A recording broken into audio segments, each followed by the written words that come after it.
All right, well, let's get started. Welcome to another New Mexico Forensics Club workshop. Today we're talking about all things argumentation. So my name is Jason Gates.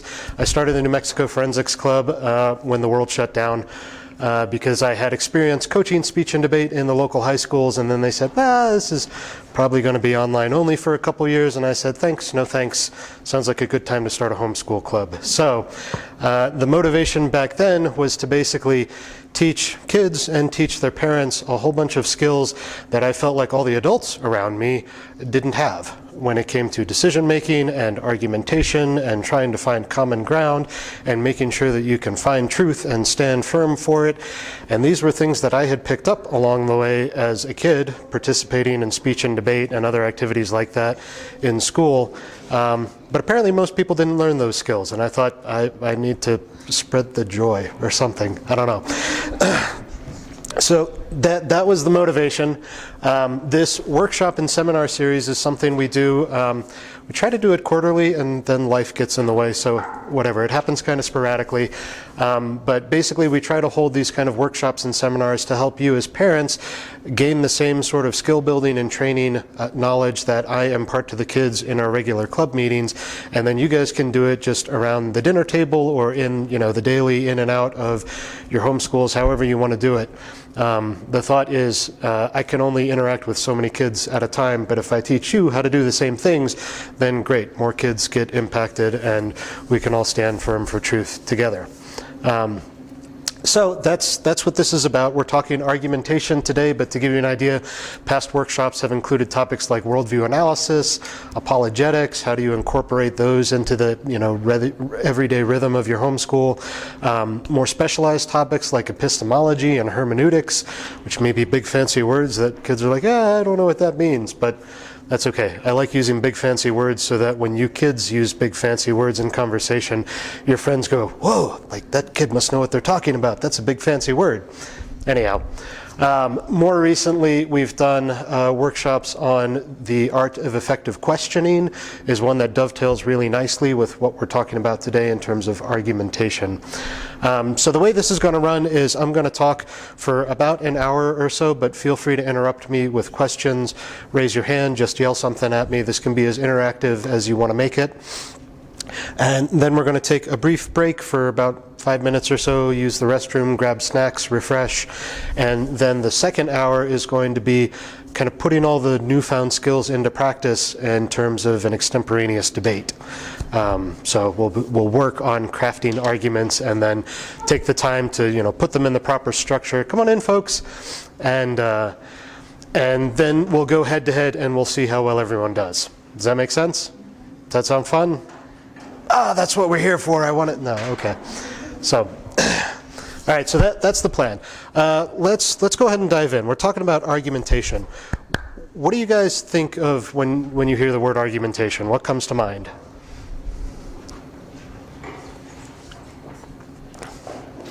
Nothing whatsoever. Sorry, I'm going to ask a lot of questions, so it's in your interest to answer, so we don't have awkward silence. Fighting for your side. Fighting. Fighting for your side, fighting for your point, okay. Well, what kind of context do you think of? Is that like siblings around the dinner table, or yes, yes, siblings around the dinner table? Where else do you think of argumentation happening? Online? Like what, social media or something? Yeah, comment sections, okay. Where else? Politics. Yeah, this is always a good thing to talk about, right? In the run-up to an election or right after an election season. Politics. All we do is argue. Let me ask you this. All of those various contexts in which you can see argumentation happening, is the argumentation effective usually? No. No. Why not, do you suppose? They just want to put out their answer instead of listening. Yeah, they don't want to listen. They just want to say what they think. And here's what it is. Most argumentation in the world today boils down to just lobbing unsubstantiated claims back and forth, kind of like it's a grenade. Like, I've got a claim here. Aha! And then the other side does the exact same thing, and everyone walks away thinking, oh gosh, that was miserable. Why? I never want to interact with another human again. Why did I do such a thing? There's all sorts of reasons that that's the case. We could go into them another time if you want to pick my brain on it. But one of the fundamental reasons that is the case is most of our arguments are actually incomplete.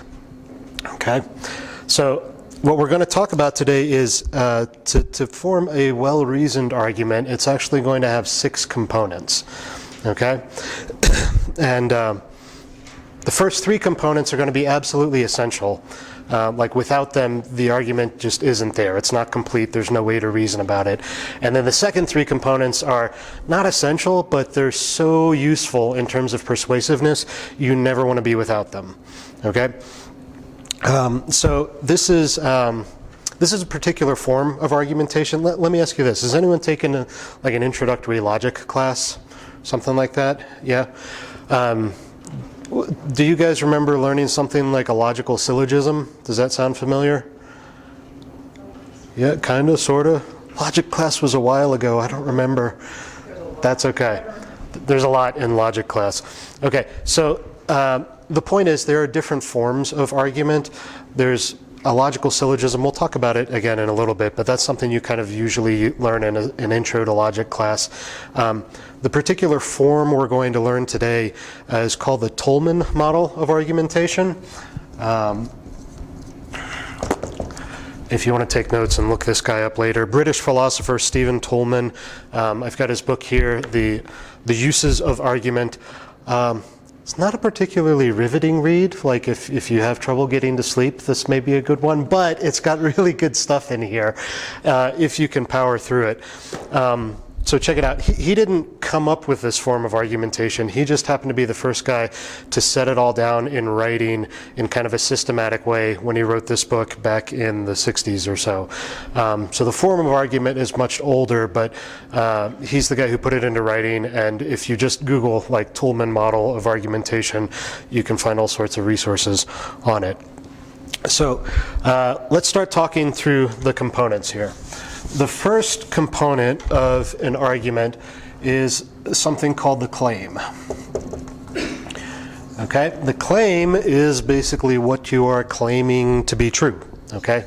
Pretty straightforward. It's the main point that you're trying to get across, whatever you want people to walk away believing.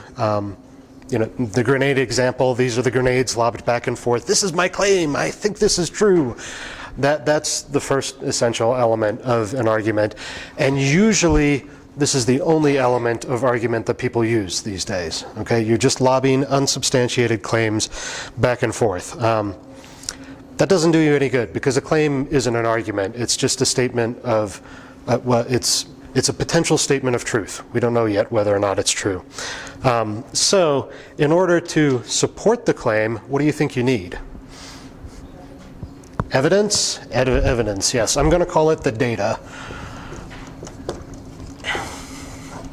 Okay, and then we're going to start developing kind of a pictorial model of what this argument looks like.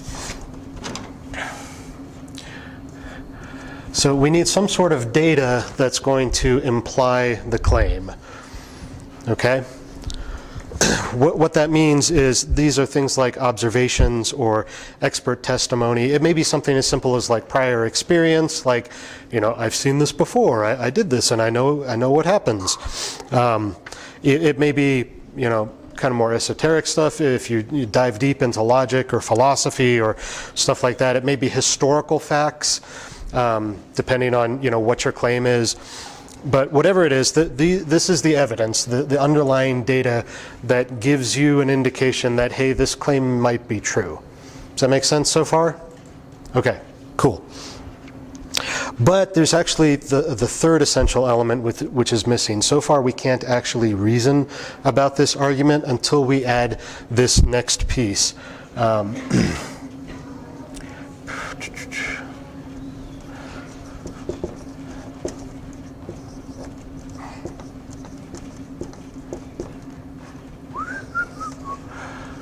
Okay, it's called the warrant. I'm not really sure where that word comes from. Yeah, I'll have to look into it later. But the warrant is the thing that connects the data to the claim. Okay, Without the warrant, you've got some statement of data, but these are just unassociated facts, okay? The warrant is the thing that connects the two, and then these three together make the essential components of argument. Without these three, it's impossible for us to reason about the argument. So if you don't have these three, like if you're engaged in conversation with someone, you're starting to argue about something, you're thinking, wait a second, we can't actually reason about any of this yet because we don't have the pieces we need in order to think through this logically. So let me give you some examples just to make this more kind of concrete here. First claim. I claim that my hair is not blonde. Okay? That is my unsubstantiated truth claim. I claim my hair is not blonde. What data do I provide for that? My hair is what color? Brown. My hair is brown. Okay, that's the data. This seems silly and simplistic, but trust me, it'll help us understand this. What on earth is the warrant that connects the data to the claim?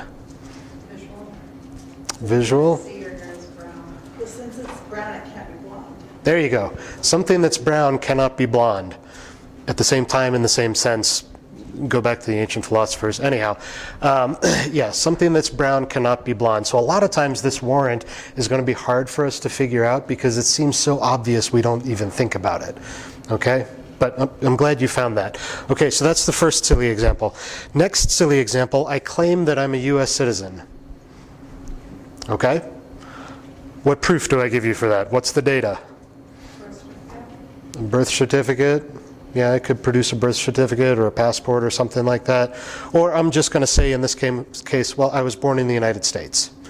Okay? So what's the warrant that connects the two? I claim I was born in the I tell you I was born in the United States. I claim I'm a U.S. citizen. What's the warrant that connects the two? Yeah, if you are born in the United States, then you are a U.S. citizen. For now. If that, so the warrant may be in an if-then form. It doesn't necessarily need to be. We'll see more as we go through more examples, though.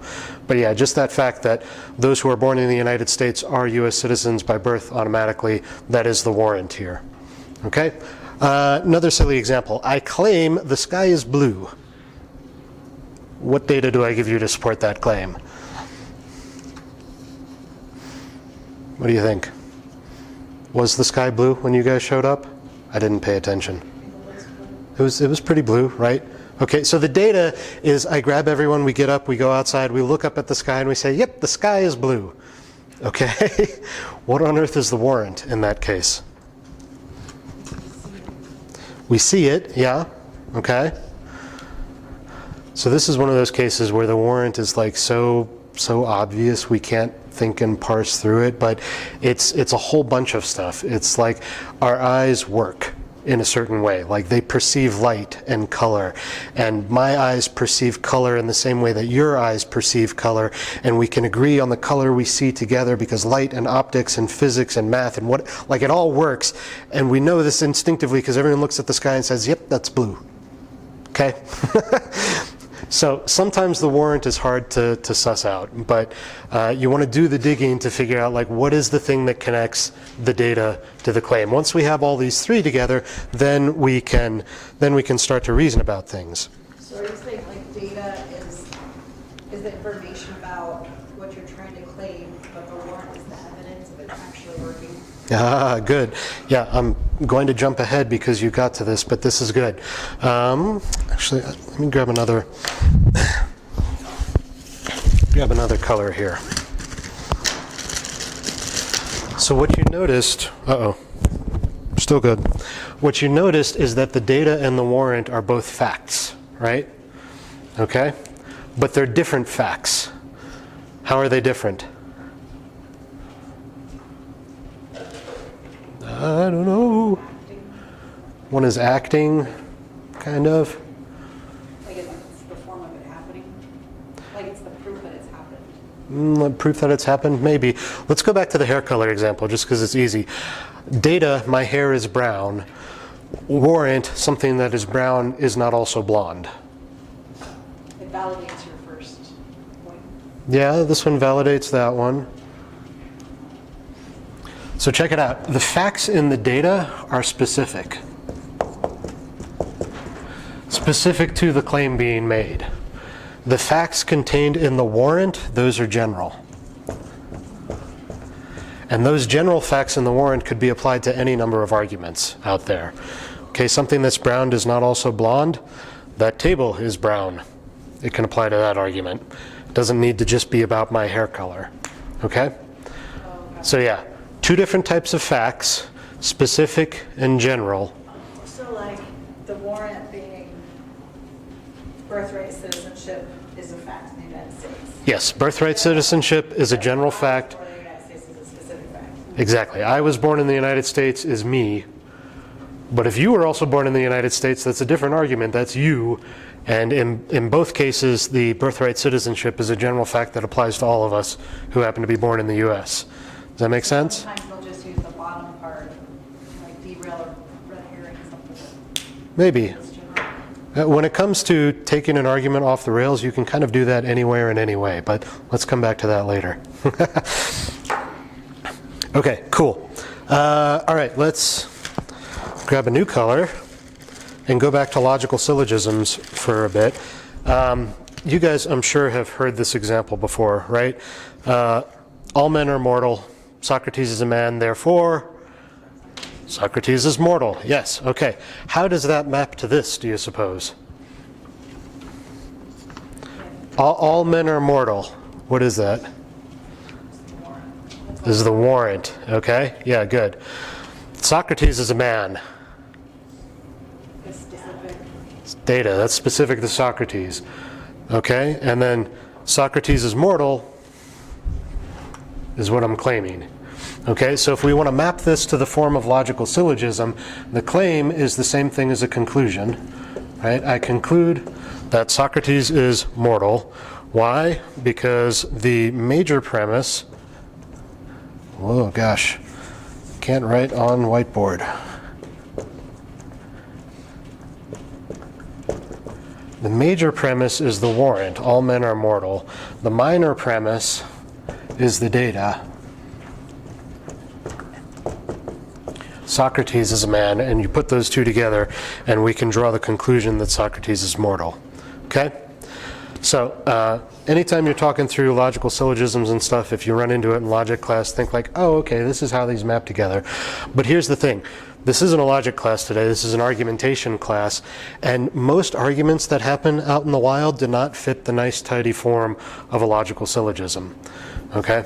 So, if you've been through logic class and think like, man, this is such a pain, like why doesn't it ever work the way it did in class?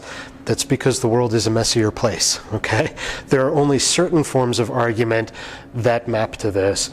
The Tolman model that we're going over today is a more general form of argument, so it serves you well in this kind of syllogistic land. It also serves you well, everywhere else out in the world where things are not neat and tidy like they are in a classroom. Does that kind of make sense? Okay, cool. Let's see. One thing I'm going to recommend, we've got, before you head out, I should have noted this earlier, but there's a stack of handouts on the back table there. Make sure you grab one of those. Links you to our website and then recommends all sorts of good free resources on there for you. One of those is a recording of one of these past workshops on the art of effective questioning, and that's really closely related to this focus here on effective argumentation. So, for instance, if you're trying to, if you're in a discussion with, friends, family, arguing over Thanksgiving dinner or whatever the case is, and you're trying to figure out like, okay, I know we're having an argument, but some of the pieces are missing. How do I clarify the pieces that are missing? Check out our effective questioning recording, and it'll walk through a whole number of different types of questions you can use to clarify these different pieces of argument. So for instance, if you're not really sure what on earth someone's actually saying, I mean, you could just say, what the heck are you saying? Like, come on, speak clearly here. But the kind of clarification you're wanting to do there is you're wanting to clarify terms with questions like, what do you mean by that? I understand that you were saying this, that, or the other thing, but I don't know what exactly that means in context. Something I use frequently in communicating with my wife is I'll say something like, say the same thing but use different words. Like, I understand the words that are coming out of your mouth or the English language, but I don't understand what they mean together. So please help me understand here. Clarifying terms. If you're wanting to clarify the data of the argument here, you're going to ask questions for clarifying sources. So those are questions like, where did you get your information? Okay, who's your source here? Can you point me to, like the book or the article or the study or the whatever? Can you point me to the underlying data? Like, if you point me to something that says, experts say, do the thing, I'm going to question you on that. Like, who are these experts? What expertise do they have? What underlying data did they study? There's all sorts of questions you can ask here. And this is how I usually annoy people to death. And then if you're trying to clarify the warrant, you're going to be asking questions to clarify the analysis that they've gone through, right? Because this is what connects here to here. So these are questions like, well, how did you come to that conclusion? Or why do you think that? Like, walk me through your reasoning here. Did you used to think something differently in the past than you do today? And if so, like, what changed your mind? Because it's all about trying to understand the other person before we start arguing back. Like, it doesn't do us any good for them to lob an unsubstantiated claim at us and we just start going crazy on them. We want to understand them first in order to try to have a meeting of the minds. Does that make sense? Have you guys heard that phrase before, meeting of the minds? Okay, some yeses, some nos. There's 2 books out on the back table there, highly recommend, by Mortimer Adler. One of them's called How to Read a Book. Does anyone know that one? Yeah, it seems counterintuitive. You have to read a book to learn how to read a book, but it's a really good one. It's absolutely mandatory in my estimation. And then another one called How to Speak, How to Listen. And something he focuses on really well is you need to pursue this concept of a meeting of the minds with someone before you can really kind of make headway in any kind of conversation. Because if you haven't taken the time to understand them yet, there's really no motivation on their end to engage with you, and chances are you're just going to proceed with misunderstanding, right? If we get into an argument and we just wind up like shooting, past each other the entire time, it doesn't do anyone any good. We walk away frustrated. Nobody's learned anything, except maybe that we're not going to do that again. So, okay, cool. So these are the essentials, the 3 that absolutely must be there in order for an argument to be complete, in order for you to reason about it. Next up, we're going to start adding some non-essential pieces. But like I said earlier, these are so beneficial, you never want to be without them. Okay, so the first non-essential is what we call the qualifications.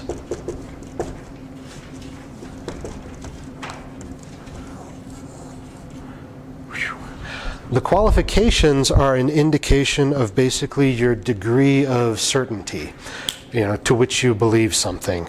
And it's going to be on a spectrum, anywhere from like no certainty whatsoever to absolutely, positively, like no doubt in my mind, this is completely certain, cannot be false. Okay, but there's a spectrum there. It could be anywhere in the middle, like, maybe, or I'm pretty sure, but not entirely, or I don't know, some guy on the internet said this and I don't know if I believe him. It's a spectrum here. So to talk through this, we're going to look at a couple different examples to also give you an idea of different kind of categories of arguments that you may run into. Okay? So here's the first example. I claim I'm absolutely a mammal because I'm human and all humans are mammals. Right? Okay, so that's my argument. What are the different pieces there? What's the claim? We're a mammal. I'm a mammal. What's the data? What's the rest of the sentence? I'm absolutely a mammal because I'm a human and all humans are mammals. All humans are mammals. All humans are mammals is... That's general, sorry. All humans are mammals is the warrant. What's the data? Okay, I'm human. Yes, okay, I'm human. All humans are mammals. I claim that I'm absolutely a mammal. Qualifications, absolutely. Okay, that's the degree of certainty here. So I am absolutely a mammal because I'm a human and all humans are mammals. Okay? Qualifying how much you believe that. Yeah. That's what you're saying. Yeah. And in this case, the qualification is absolutely no doubt in my mind. There's no way for this to be false. Okay? This is what's known as a categorical example because the truth of the matter boils down to an issue of categories. Like a human is a mammal. Those are categorical identities there. And this particular type of argument, a categorical argument like this is the form that logical syllogisms fit into, right? So Socrates is a man, all men are mortal, so Socrates is mortal. Absolutely. Okay, there's only been... He's definitely mortal. Universal. Yeah. You might be. What's that? Might be, probably, or there's also. Might be, probably, yeah, so that would be other qualifications, but in that case, I mean, it's Socrates, right? He's dead. Yeah. Okay. Probably. He was definitely mortal. He's not still hanging around. If he was, he'd probably have a thing or two to say about, intro-level philosophy classes at college. Anyhow, so those are categorical examples. The next example is what we're going to call a probabilistic example because the truth of the matter boils down to probabilities, okay? So here's my argument. My friend Abdullah is almost certainly a Muslim because he's from Saudi Arabia and Saudis are Muslims, okay? What's my claim? He's probably. My friend Abdullah is Muslim. But probably. Probably. Almost certainly. Why? Because he's from Saudi Arabia, and Saudi Arabians are Muslims. Okay? So the qualifications here, most certainly, probably, like whatever, you can use a variety of English words to communicate, but like I'm pretty darn sure, but not 100%, right? Okay? And the truth of this matter, I mean, I could just ask Abdullah, like, dude, are you a Muslim? But he's not here, so we can't confirm that today. So I'm going to go with probably. Okay, so it's a probabilistic example. Next one, circumstantial arguments. My friend Tom is probably a British subject because he was born in the UK and folks born in the UK are British subjects. Generally. Okay, so very similar here. I claim that Tom is British because he was born in the UK and folks born in the UK are usually British subjects, so the qualifications are probably, usually, maybe, I don't know. In this case, it's going to boil down very much to a matter of circumstances because the UK doesn't have birthright citizenship like the US does. I mean, if you look it up, there's a whole lengthy code and it depends on, when and where you were born, when and where your parents were born, what kind of occupation they had, and what the year was, and this, that, and the other thing. It's very complicated. So in that case, it's a matter of circumstances. But we use the qualifications here to indicate that, like, I'm pretty darn sure Tom is British, but, who knows? Maybe there are some situations I'm unaware of that may invalidate my claim. Does that make sense? So, question is, why go through all this effort of adding qualifications? Like we have claim data and warrant, our argument is complete. Why take the time to put in the extra work? What do you think? Really let them know you believe that. To really let them know, like how much you believe it? Yeah. That's how I feel. Okay. What do you think would happen if I made the argument, my friend Abdullah is Muslim because he's Saudi and Saudis are Muslims, but I didn't qualify it. Right, you're making it as a fact. I'm claiming this is absolutely true. What happens in your mind in the audience? Let me ask. It's not absolutely true. Let me ask the argumentative teenagers. What happens in your mind when I claim something like that? No, what if this, what if that, what if the other thing? So here's the thing. Humans are naturally argumentative. And I don't think that's a bad thing, actually. It's a skill that we need to hone in order to do it well. Parents, you may be thinking otherwise. Like, I want the arguments to stop. Brief side note, the term argument has been redefined in relatively recent history. Argument used to mean this. Okay, this formal structure that we're developing here, and it used to be the sort of thing like you get a bunch of guys in togas, out in the public square, and they start duking it out verbally. That's what argument used to mean. At some point, we redefined argument to be synonymous with quarrel. Okay, which is the siblings duking it out over the dinner table because I don't know, she touched my napkin the wrong way, or whatever the thing is, right? It's, the end of the world. Okay, redefining terms is dangerous. You got to be careful of that. So when we're talking about argumentation, we're talking about this formal method of basically disputation and trying to pursue truth together in a particular way. Does that make sense? I'm not talking about just getting mad at someone and yelling at them. That we'll leave that for quarrel or whatever other words you want to use for it, politics. Okay, so, sorry, back on track now. When I say something without qualifying it, you start arguing with me in your head automatically, right? Because we're naturally argumentative. You're thinking of all the corner cases, right? Like, wait, what if this happened, or what if that? Or, no, I don't believe you because this, that, or the other thing.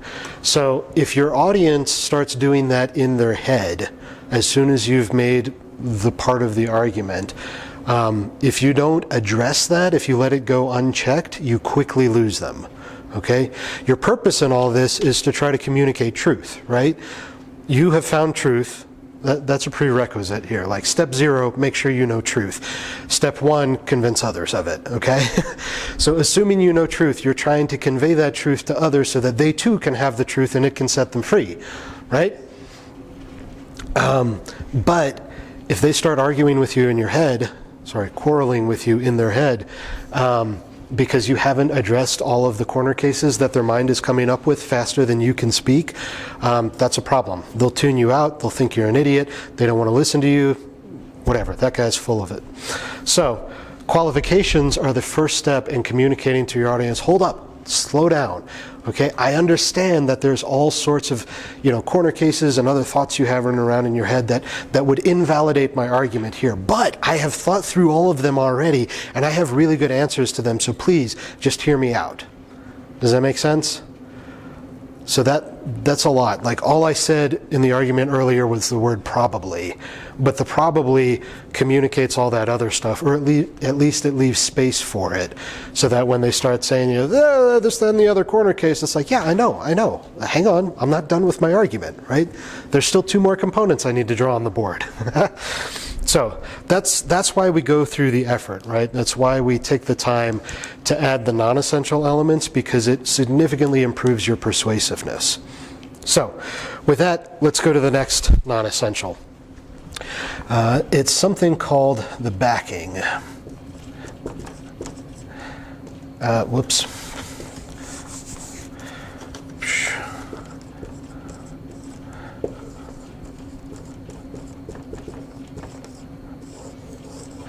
Okay, the backing is extra data.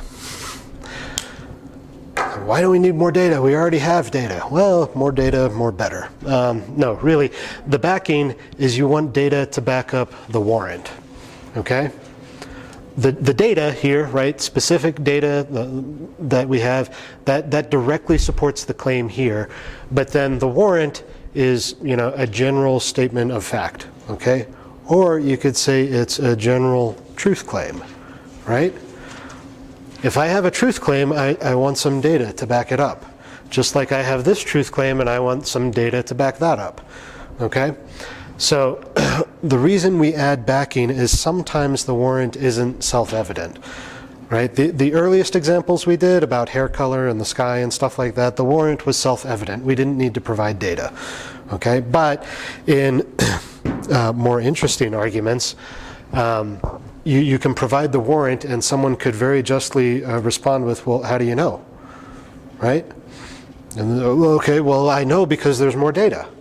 Okay, and that's what the backing is. So we're going to rewind through the last 3 examples and just kind of fill in the missing piece here. So all humans are necessarily mammals. What's the backing I can provide for that? Other than science? No, you're not allowed to say the science. That's not allowed. But think about it. Think back to your biology class or whatever. How did you learn that humans were mammals? Mammalia is what? A class? I don't even remember.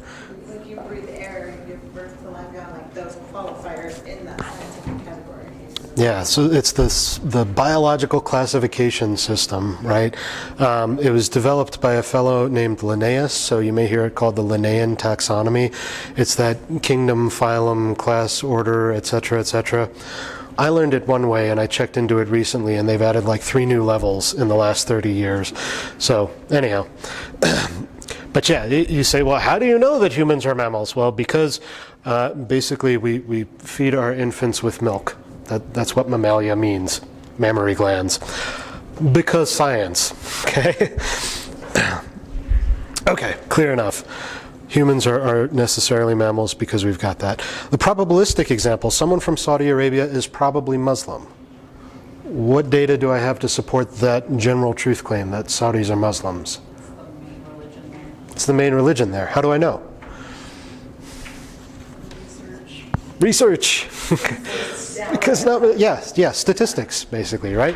They conduct censuses there, like we do here. Part of that is determining religion. So if I go ahead and search for the latest statistics, I can find out Saudi Arabia is about 93% Muslim, about 4% Christian, 1% Hindu, and spare change, right? So there's my backing. I've got stuff for you.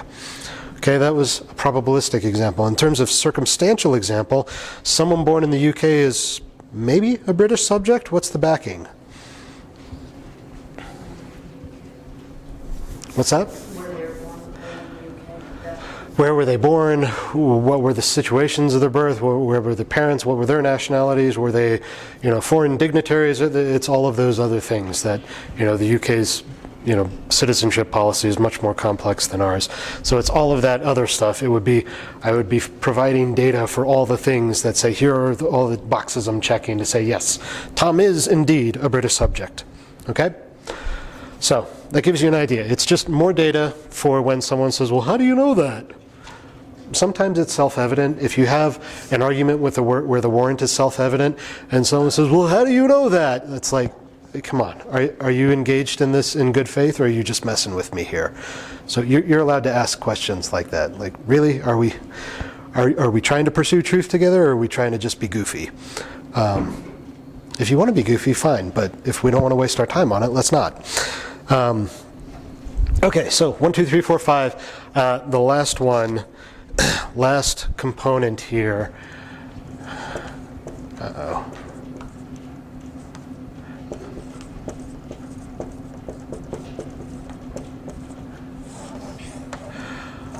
Okay, conditions for rebuttal. All right, so what this is you guys know what rebuttals are, right? Like counter arguments. Okay, so these are going to be the scenarios that you can come up with in which case either all of your argument just doesn't apply, or maybe certain pieces of your argument fall apart, or things like that. You want to acknowledge to your audience ahead of time that basically, look, like the argument I'm making here doesn't apply to everyone, everywhere, all time, forever. It's specific to a particular context, to a particular people, to particular circumstances, and if this, that, or the other thing happens, or is discovered, or something like that, then this, that, or the other pieces of my argument basically vanish. Okay, because you don't want to argue about stuff that doesn't really matter, right? So this is something that helps you a lot in developing your arguments is run them by your siblings around the dinner table, and they will help you find these because they will start arguing with you, and every time someone comes up with an objection, that's a condition for rebuttal. Okay, so that's something for you to address ahead of time. The reason you want to go through the effort of identifying these and addressing them ahead of time is, again, it makes you more persuasive. It says, like, hang on, I understand that you may think this, that, or the other thing, but in this case, this thing doesn't apply, or in that case, this thing happens instead, or whatever. You've thought through it, and then your audience walks away going, whoa, that person really knows what they're talking about, instead of, if you haven't done any of that, they walk away thinking, this person doesn't know what they're talking about. Does that make sense? Okay, so let's go through our examples and see what we can come up with here. I'm absolutely a mammal because I'm a human, and all humans are mammals because Linnaean taxonomy says so, unless, what are my conditions for rebuttal?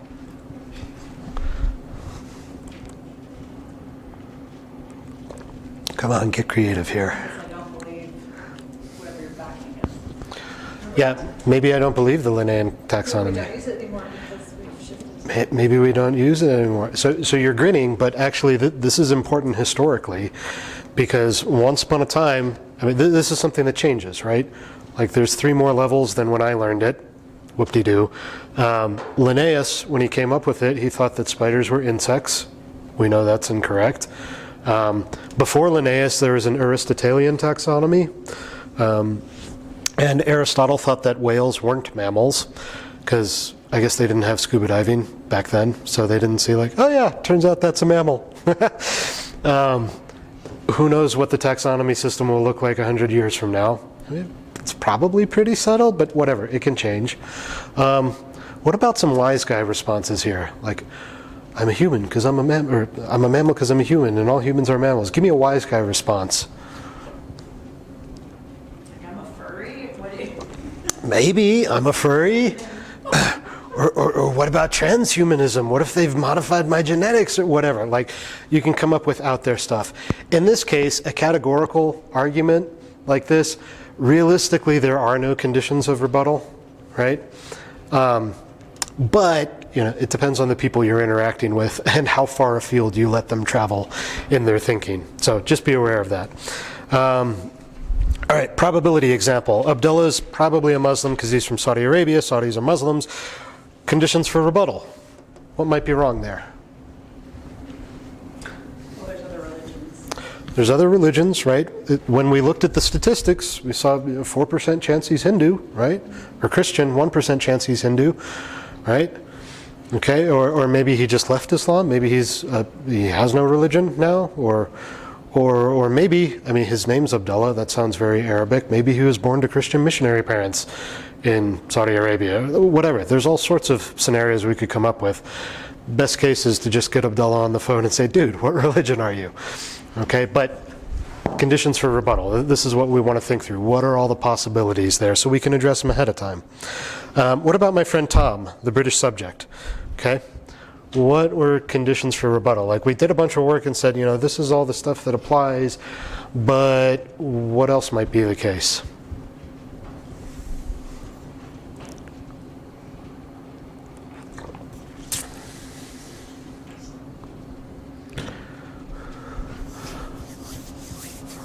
Come on, think. He could be born to Americans who were in the UK. Okay, could be born to Americans in the UK, in which case he would have American citizenship. Okay. Ooh, could he change his citizenship? Could he have renounced his citizenship? He's been living in the U.S. for the last 20 years. He finally became a U.S. citizen. He had to renounce his British citizenship. Yeah, whatever. Corner cases like this. So these particular arguments are not, you know, life and death sort of situations, but they're there to help illustrate how you go through thinking through all the different pieces of it. And again, the reason that you want to come up with these non-essential pieces is you're improving your persuasiveness with each one that you add. Okay? So, in everything that we've done so far, I've presented things in kind of a very linear fashion. Like, if I'm making an argument, I'm going to claim something and give you data and a warrant with some qualifications, with backing and conditions for rebuttal. You don't have to present them in that order. You can be much more organic about how you present it. As you're getting used to this form of argumentation, I encourage you to think rigidly about it, because that will help just solidify it in your mind.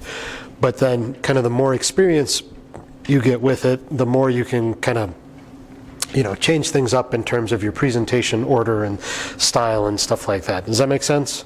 Like, it's not a rigid structure, but treat it rigidly until you get used to it, and then you can kind of play with it. It's kind of like when you're learning to write well. Like, you have to adhere to the rules so that you know the rules, so that you learn when you can break the rules. Same sort of things apply here. Real quick, before we kind of wrap things up, I want to give you kind of brownie points to think about for extra credit or something like that.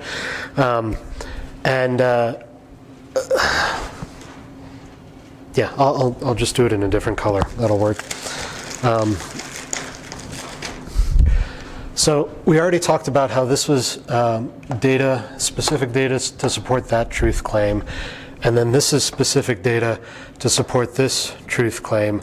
That kind of looks like the same things, right? So you may get yourself into a place where you kind of need to. Did you guys see the movie Inception? I guess that's an old movie at this point. The dream within a dream within a dream within a dream. You may get to a place where you're in an argument within an argument within an argument within an argument, because this is kind of what it looks like. If we've got like data and qualifications claim because warrant, which is actually a claim there. So I'm going to do qualifications claim, and then I've got more data, and then some more qualifications and claim and more data, and you can see how this kind of like goes back to that. Anyhow, you get the idea, right? Like this piece just kind of gets copy pasted down below. Oh, and I guess at each of these levels you could also have conditions for rebuttal. You may think like, well, wait a second, I don't want to argue till the end of time, right? Normally you don't need to think that way, but sometimes it may actually be necessary to go back a few levels. And what I mean by that is it depends on what claim you're making. If your claim is so outlandish to your audience that it doesn't matter what you give them here, they're not going to accept it, then you may need to go back a layer. And if that claim is still too outlandish, then you may need to go back a layer. And if that claim, then you may need to go back a layer, because what you want to do is you want to work yourself back to a starting point where it's like, I think people will believe this. And then once they believe that, I can move to the next level and get them to believe the next claim. And then from there. Does that kind of make sense? Let me give you an example just to make it concrete, and then we'll kind of wrap things up here. Something I'm working on and will hopefully have written up in a couple months or so is basically an essay on God's sovereignty, the agency of his creation, and then human responsibility, which is a mind bender of a topic, right? And if I were to start with a claim here on, how sovereignty and free will and all of that stuff interacts, chances are it's going to be too far afield for everyone to just say, oh, okay, yeah, I agree with Jason, that's great. No, that's too much. I got to go back a layer and back a layer and back a layer. And I think where my starting point is going to be here is we're going to talk about God's omniscience, right? God is all-knowing. Because that seems like something that most people can get on board with, right? God knows everything at all times. Nothing is outside his knowledge. That's an okay starting point for everyone. And then from there, I can go to the next argument, the next argument, the next argument, the next argument, and eventually get to the thing that I want to say. Does that kind of make sense? More concrete like that? So you don't have to do that all the time. It's a question of basically whether or not your audience will believe you, whether you need to keep walking back a layer. Yeah, go for it. Do like a basic one, like the mom's like, just do your chores. It's like, of course, I always do my chores. Okay. And then you have the data, the warrant, the backing, the rebuttals. Okay, let's see. Like a typical conversation. Yeah. Let's try this one, and then I have one for you if this doesn't work. Kid claims, I did my chores, right? Okay. The data is what? I always do my chores? I don't know if this fits exactly. The warrant is those who always do their chores have done their chores. It doesn't quite fit.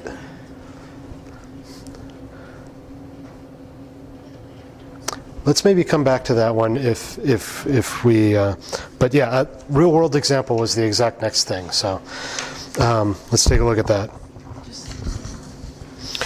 that. So real world example. This was hilarious because I was teaching a series of lessons on this very subject in our speech and debate club, and when we got through the last lesson in the series, we drive home. my daughter, 10 years old now, she was in speech and debate with us, and as soon as we walked through the door, she says to my wife, "Mommy, I'm going to feed the rabbits lots of marigolds." And my wife says, "Well, don't feed them too many, because we don't know if they're safe for bunnies yet." And my daughter says, "But the box of hay says it has marigolds in it." And my wife says, "Oh, okay, well, then we have the information we need." And I just started laughing. And they didn't understand why I was laughing at their conversation about marigolds and bunnies, because it was an argument, though they didn't know it at the time. So check it out. Let's unpack it a bit and translate it. When my daughter says, "Mommy, I'm going to feed the rabbits lots of marigolds," what she's implicitly claiming, she hasn't stated this outright, it's just implied. Her claim is marigolds are good for bunnies to eat. And the implicit qualifications are always. Marigolds are always good for bunnies to eat. And my wife says, "Don't feed them. We don't know if they're good for that." That she's basically saying, "I don't believe you. Like, show me the data, because your argument is incomplete." And then my daughter says, "Well, the box of hay says it has marigolds in it. So the data is rabbit hay contains marigolds." Okay, the implicit warrant is rabbit food manufacturers know it's safe for bunnies to eat. The implicit backing is rabbit food manufacturers stay in business. Okay, I mean, if they didn't know it was safe for bunnies to eat, the bunnies would die, and presumably no one would buy their stuff anymore. And then my wife says, "Oh, okay, then we have the information we need," which is basically saying, "Okay, my counterclaim is worthless and you've won the argument."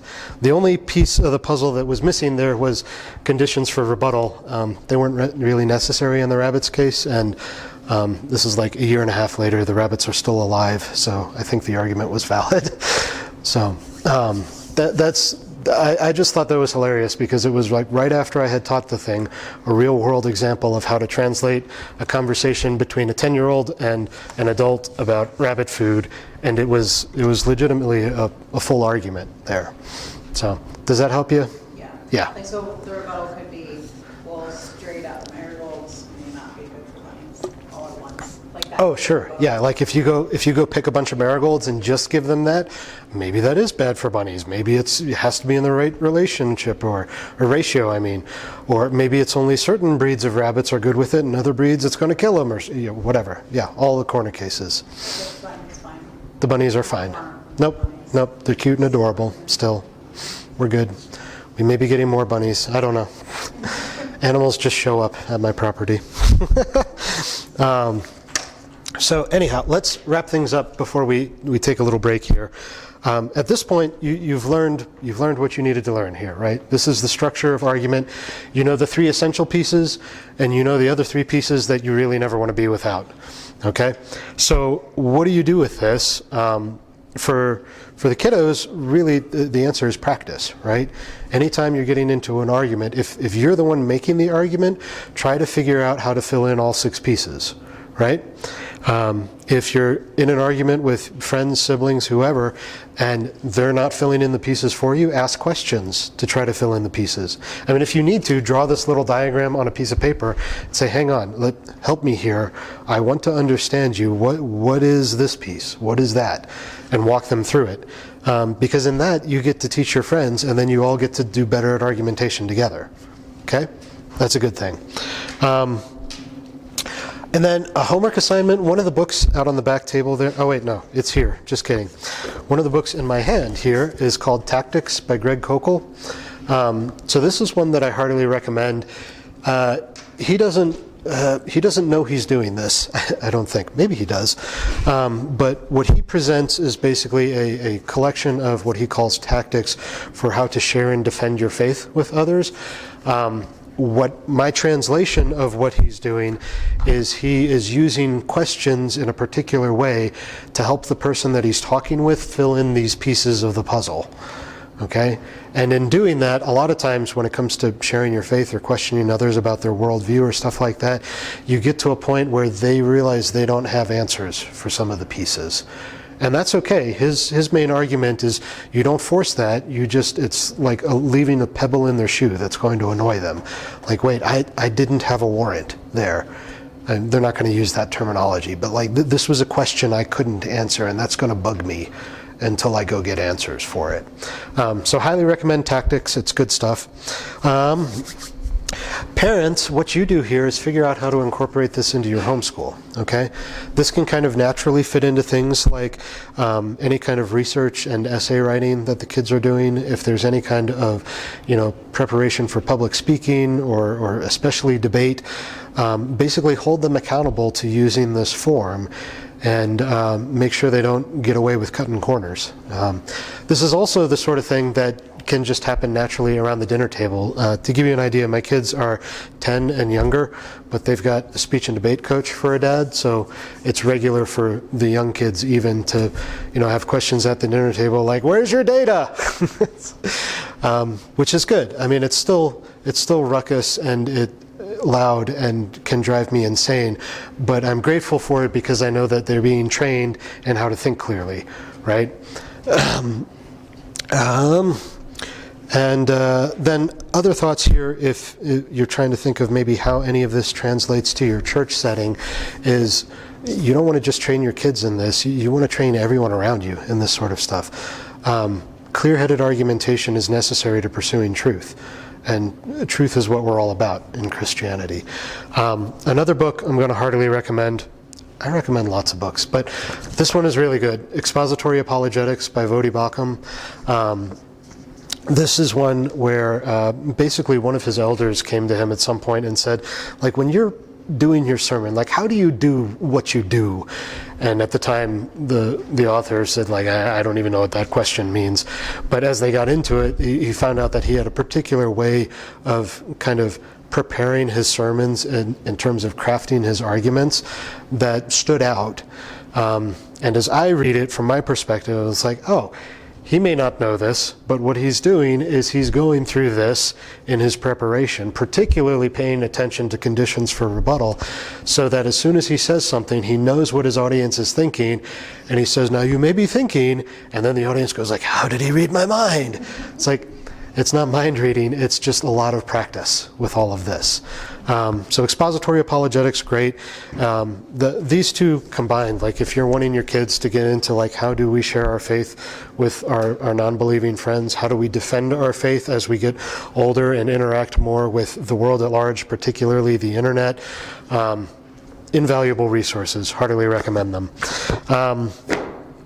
And then, like I said, there's handout for you to grab as you head out of here. Lots of resources mentioned on our website.